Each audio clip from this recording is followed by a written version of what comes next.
एक political stability जरूर चाहिए, कुछ मुश्किल फैसले करने पड़ेंगे। वो मुश्किल फैसले सिर्फ वो गवर्नमेंट कर सकती है जिसके पास वक्त ज्यादा हो।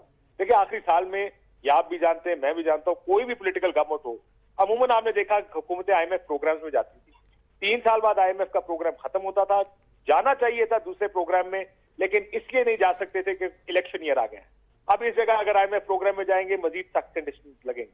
तो ये वो वजह है जिसकी जो पॉलिटिकल स्टेबिलिटी आपको चाहिए, जिसमें बिजनेसमैन कॉन्फिडेंट हो, पैसा पाकिस्तान में आए, पाकिस्तान से पैसा बाहर ना जाए, उसके लिए कुछ स्टेप्स तो लेने पड़ेंगे। वो स्टेप्स किस सूरत में लिए जा सकते हैं?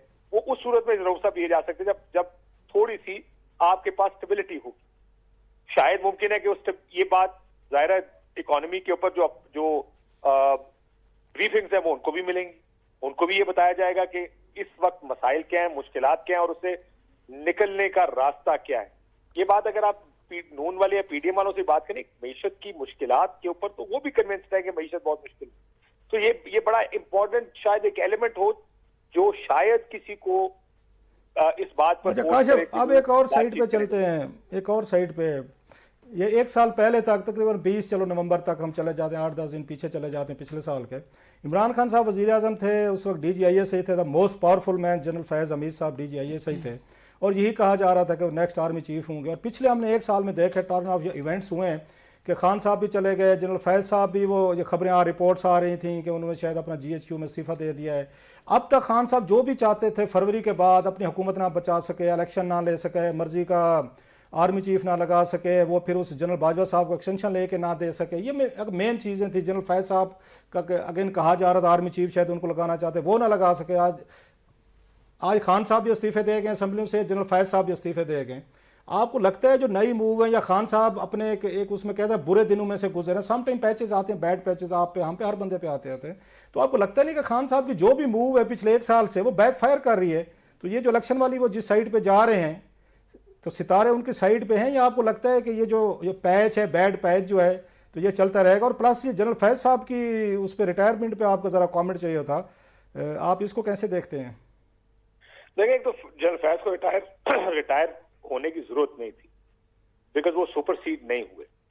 टॉप 2 लोग एक आर्मी चीफ बन गए, एक चेयरमैन जॉइंट चीफ बन गए, तो वो बड़ी आसानी से अप्रैल तक सर्व कर सकते थे।